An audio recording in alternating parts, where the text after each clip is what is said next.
Ayan guys, no? So hello, magandang araw sa inyo lahat at kumusta naman po tayo, no? Ayan, sana ay nasa mga mabuti ho tayong mga kalagayan guys, ha.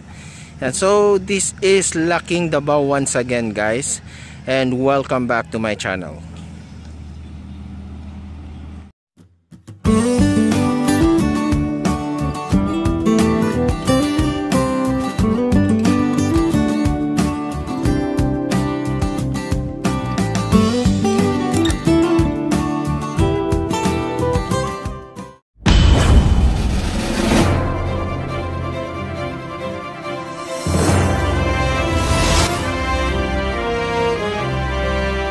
Guys, hello guys, no? Yan, magandang araw sa inyo. Ayan. So, nandito po tayo ngayon sa may Davao City Coastal Road, no? Nandito tayo sa may bandang Bukana, no? Or Barangay Bukana ng Davao City, guys, no?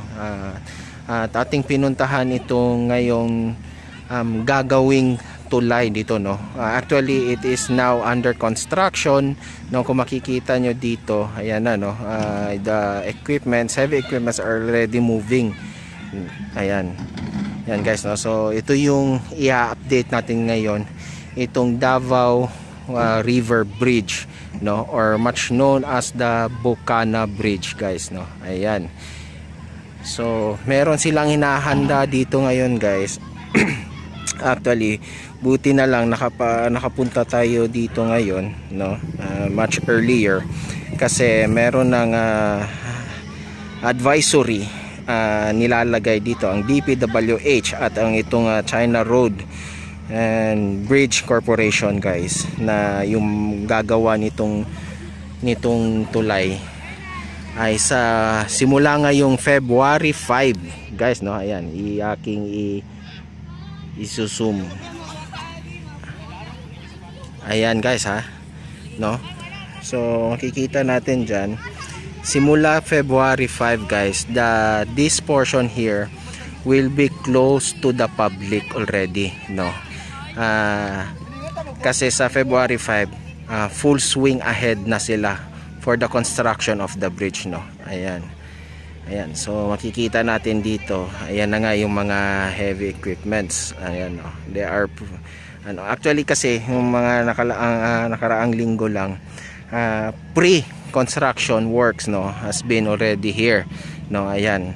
Yan pala ngayon, no, yung pre-construction works. So pagka February 5, yung physical construction of the sa project na ito will commence already. Ayan, they are preparing things already here. Ayan, no? So papasok tayo, aakyat tayo. Buti nakapagpaalam tayo, okay pa daw, no? Ayan, andyan na rin yung iba. Babakuran na kasi nila to, guys, no? Lalagyan nila ng bakod, sasarado na nila para wala na makapasok na mga individual, no? Para tuloy-tuloy yung kanilang pagtatrabaho dito. Ayan guys, no? So dito, ito na mismo yung mga ano pala dyan, guys, no? Mga nakaraang araw, guys, ha? Medyo talaga bumuhos ng matinding mga pag-ulan na sa Davao region, no? Yung ating mga kapatid at mga kaibigan natin dyan sa Davao del Norte, Davao de Oro at Davao Oriental. Grabe yung mga flooding na mga pangyayari, no? Sana ay okay lang ho sila. Ayan. So ito, guys, no? So they're starting para patagin na tong area na ito. Ayan. So doon tayo banda, guys. So, ayan guys, no? So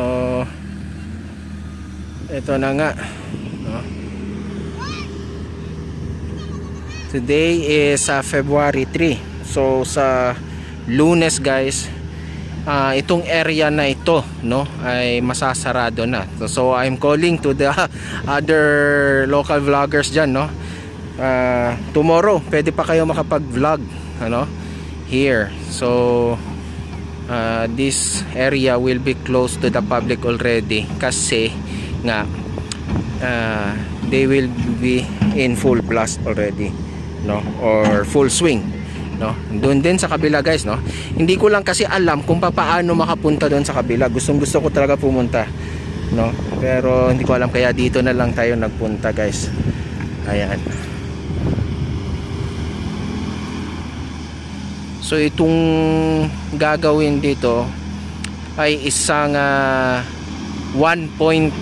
to 1.3 kilometers of bridge guys, no. Yan na yung pinakabukana kasi, no, kaya to tinawag na Bukana Bridge kasi that is the yan na yung mouth of the Davao River, no, yung Bukana mismo, no. Ayan. So dito ho, no, and makikita rin ho natin doon sa kabilang side yung parang landing and approach area, no. Ayan. So later on, tignan natin dyan tayo banda sa may baba konti, no. Makikita natin doon. Ayan. So dito muna tayo para makita natin yung mga pangyayari dito guys, no. Ayan. CRBC or the China Road and Bridge Corporation ang nakakuha ang winning bidder na gagawa nitong itong project na ito guys, no. Kung maalala nyo, yan din ho ang gagawa sa Samal Island Davao City Connector Bridge project, no. So they have a couple of ano na rin guys dito, no, projects here in Davao City, no. Yan na rin yung isa nga dyan, yung pinakamabigat na gagawin nila at pinakamalaki na proyekto na gagawin nila ay itong Samal Island Davao City Connector Bridge. Ayan, no. Tapos I think this will be the second na pinaka mabigat na trabaho, no, itong Davao River Bridge naman. Ayan guys, no. Ayan. So yun. Ito guys, no. So tomorrow daw, sabi nung ano dito, tingnan natin, pupunta tayo dito bukas, no. Actually nga sabi nga nila baka mamayang gabi, no, magsisidatingan, no, or bukas magsisidatingan, dadalhin dito yung mga iba pa mga heavy equipments, no, magdadaratingan na dito. Ayan. Alam nyo kasi ito kasi nga itong tulay na ito ang magkukumpleto nitong segment B nitong Davao City Coastal Road guys, no. Kasi yung ating Davao City Coastal Road ay meron tong 4 na segment, no. Na mention ko na yan before. Yung segment A, which is open na sa motorist ngayon, ay mula Bago hanggang dyan sa may rotonda ng Times Beach, no, or yung dyan banda sa may SM City Davao sa may Ecoland. Yung segment B naman, coming from there sa rotonda ng Times Beach hanggang doon sa may rotonda sa may Rojas Avenue guys, no. Yung rotonda na ginagawa na is actually parang malapit na rin makumpleto yung sa rotonda doon matapos, no. Ayan, no. Ang kulang na lang doon yung may ginagawa silang yung opening, no, road opening, no, yung doon galing sa Rojas Avenue para papasok papunta sa rotonda mismo. That will be the segment B, no. So ito ang bridge, itong tulay na ito ang kukumpleto dito sa segment B na project guys, no. Ayan.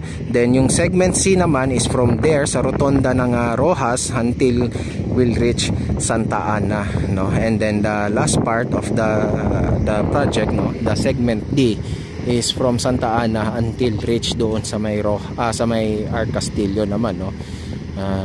Yun yung kahabaan nitong Davao City Coastal Road. And this project guys, itong Davao River Bridge guys, or the Bukana Bridge, will ang construction time nito, no, timeline nito will be 24 months, no. That's 2 years, no, from now. Actually kasi nung dapat expected nito guys nung December, no, mag-uumpisa yung construction nitong tulay na ito, no. Kaya lang I think, no, late November's the detailed engineering design hindi pa siya ganon kakumpleto, no. Mga nasa 88 or 89% pa lang, no, na. So tinapos muna nila yon. Ayan, hanggang sa ito na nga ngayon, no, February. Actually, naglabas sila ng statement na ano daw, no? Yan nga daw, February ang start of construction. Which is yun din ang nakikita natin ngayon dito dahil nagsisimula na silang bakuran yung sa may area na ito, no? Kasi nga nakalagay doon. Later on, lalapit tayo doon mismo sa may sa may nakalagay na nakapaskil, no? February 5 ang nakalagay kasi doon. So they will close already this portion to the public. Ayan, ito, no? Ang design nitong guys, nitong tulay na ito ay magiging isa sa mga future iconic landmark here in Davao, guys, no? Kasi this bridge hindi to basta-basta dahil ito ay may haba nga. Sabi ko meron tong haba na almost 1.3 kilometers, no, or 1,000 plus, no, 1,200 plus meters na tulay, at may 4 lanes, no, 4-lane road siya, 2 lane each direction, no. And ang feature nito, guys, meron tong 6 na extra dose, no, na yung span niya, no, yung kanyang, yung parang may tawag nito, yung extra dose bridge ang style niya kasi, guys, no. So may 6 siya na parang pylons, no. Ayan, left and right, no. Ayan, and it will be an iconic kasi nga marami siyang features, no. It will have a lighting effects, no. So at marami pa, no, siguro yung mga sa may mga gagawin pa yan sila sa side and or mga view, no. Ayan, view deck or what, something ganyan. So meron siya mga ganong klaseng features. So itong tulay na ito, ang ganda nito, guys, na na-imagine ko na to in the future, kung nakasakay ka ng eroplano at lalanding ka ng Davao, especially at night time, magiging siya, no, very iconic kasi makikita natin yung liwanag na, kasi yun nga may lighting features, features to na tulay. Ayan, yan yung kanilang detail engineering design, guys, no. Ayan yung nilabas nila, nakalagay dyan, no, construction starts at February. Ayan, guys, no, buti na lang lumabas hangin.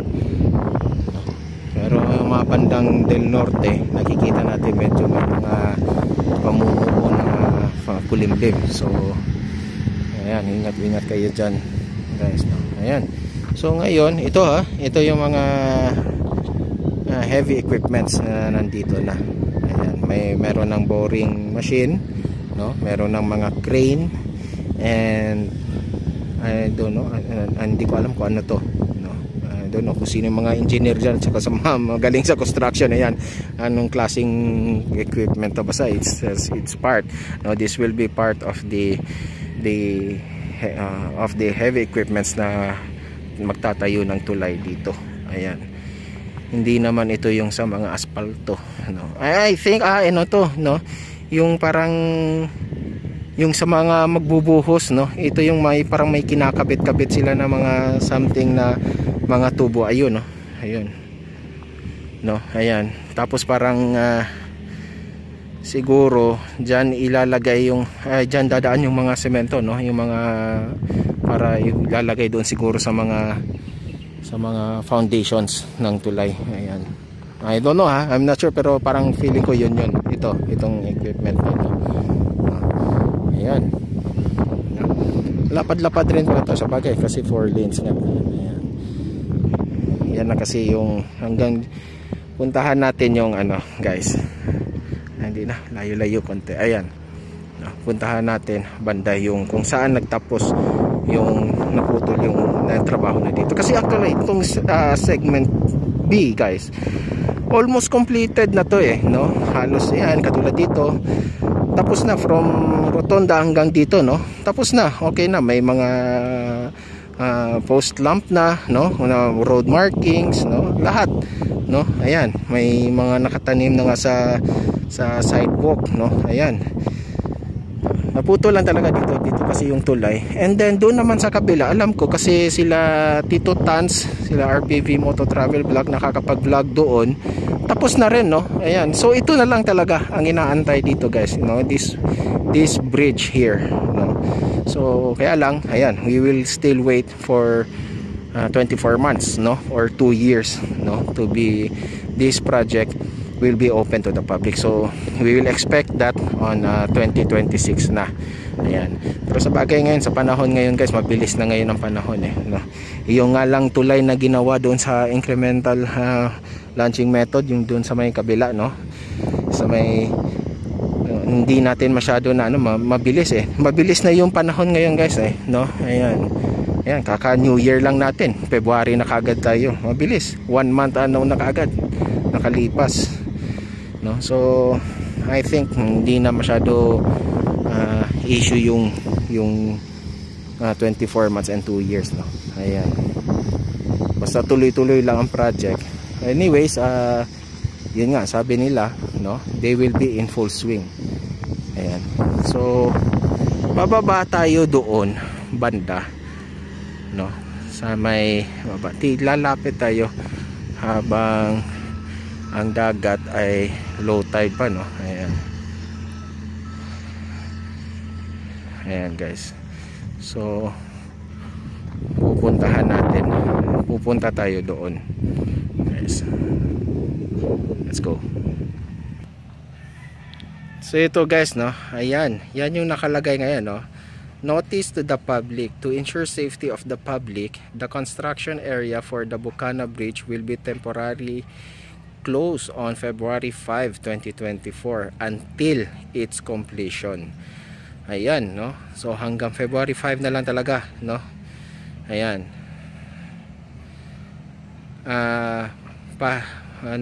Ayan, no, yung pahibalo sa publiko, no. Ayan. Aron masiguro ang seguridad na ang ug malayo sa peligro ang publiko. Ayan. Ayan, parang binisaya lang nila yung sa notice. Ayan. Ayan, guys, no. Ayan. So, ayan, guys, no. So sa February 5, no, this area will be closed already. Ayan.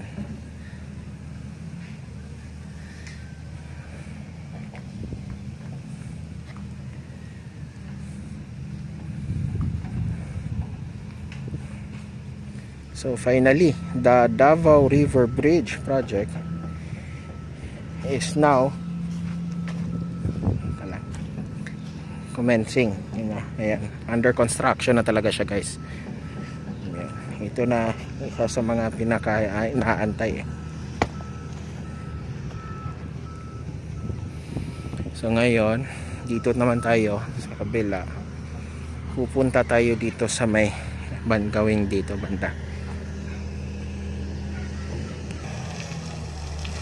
Ayan, guys, no. So tatambakan to, no, papantayin yung area na ito. Ito na yung mga lupa, iba, no. Marami pang bus ito siguro darating. Ayan, mga malalaking bato.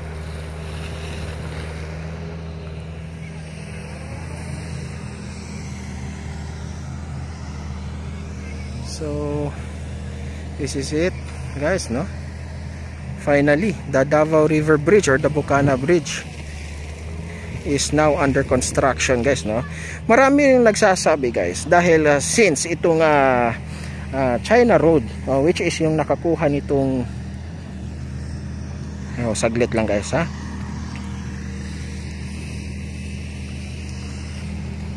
Ayan, nabulasot pa yung ating paa sa putik, nako. Ayan po. So ayan, again, no. So marami nagsasabi, no. Actually nilabas din nila, no. Dahil nga sa itong CRBC or the China Road and Bridge Corporation, no. Yan ay since ito nga no, ginagawa na nila February, ang kasabay lang din daw nito, gagawin na rin daw yung sa may Samal Island and Davao City Connector Bridge. Halos magkasabay lang sila, no, gagawin.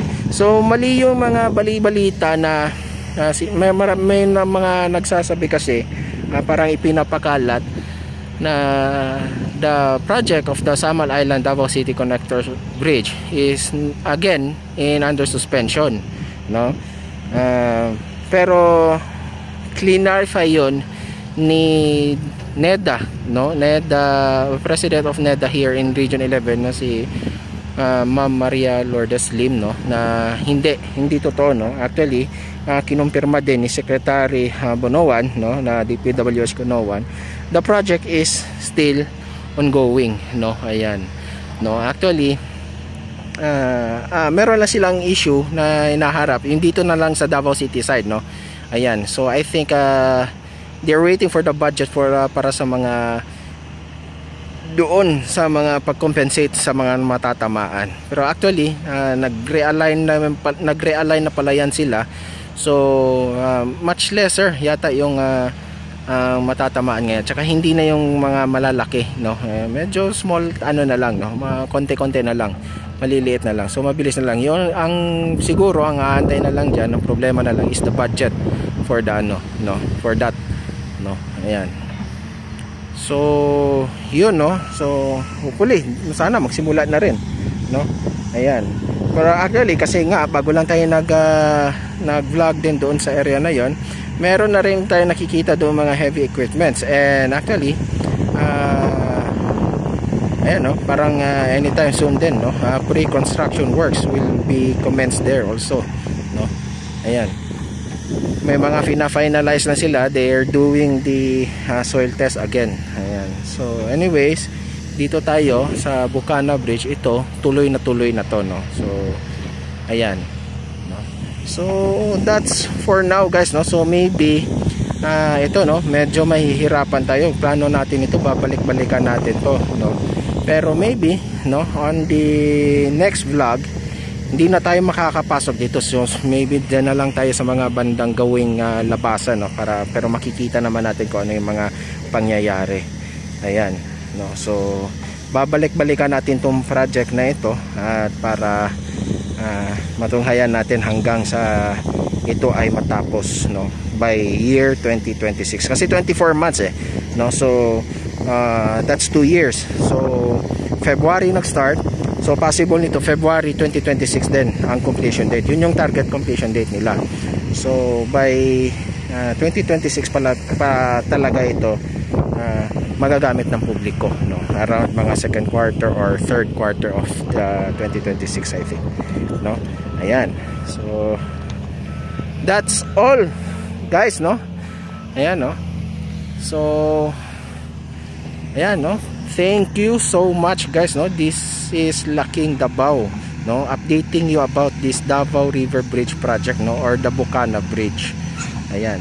So ayan, please like and share this video, guys, and sa mga hindi pa nakapag-subscribe sa akin dyan, please do so. Subscribe na po kayo. Hit nyo na rin yung notification bell para ma-notify kayo every time I will upload a video tungkol sa mga kaganapan dito sa Metro Davao. Ayan, no. So guys, aking munting paalala lagi sa inyo, guys, na tayo ay mag-iingat sa ating mga pang-araw-araw na mga ginagawa, dahil yung mga mahal natin sa buhay ay nag-aantayan sa atin hanggang tayo ay makauwi ng matiwasay. Okay, no. So especially ngayon, no, the weather here in Davao region is unpredictable, no. Katulad ngayon, buti na lang lumabas si Haring Araw, pero yun nga, no,